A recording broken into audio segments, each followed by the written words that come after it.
Alors, comment tout a commencé? Tout a commencé il y a 13,8 milliards d'années. L'univers entier était concentré dans un minuscule point. Et soudain, il s'est mis à s'étendre. C'est le Big Bang. Ça s'est étendu vite? Plus vite que la lumière. En une fraction de seconde, l'univers est passé d'infiniment petit à gigantesque.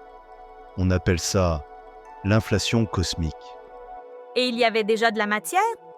Oui, les premières particules sont apparues.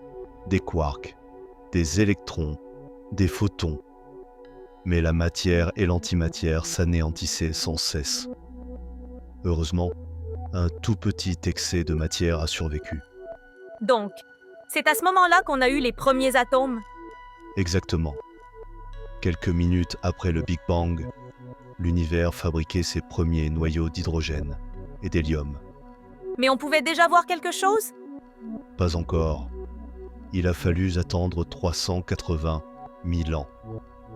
Quand les électrons se sont fixés au noyau, l'univers est devenu transparent. La lumière a pu voyager librement. C'est le rayonnement fossile. Et les étoiles? Quand sont-elles arrivées? Environ 100 millions d'années après. D'immenses nuages de gaz se sont effondrés sous leur propre poids et se sont allumés. Les premières étoiles sont nées. Et elles étaient seules? Non. Elles se sont regroupées en gigantesques structures, les galaxies. Ce sont elles qui dessinent la toile cosmique de l'univers. Mais d'où viennent les éléments comme le fer ou le carbone? Des étoiles. Quand elles explosent en supernova, elles créent et dispersent des éléments lourds. Sans elles, il n'y aurait ni planète, ni vie. Et nous, dans tout ça? Il y a 4,6 milliards d'années, notre Soleil est né dans un nuage de gaz enrichi. Autour de lui, les planètes se sont formées, dont la Terre. Et maintenant?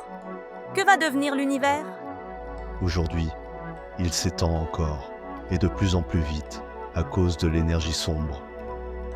Mais son destin final reste un mystère.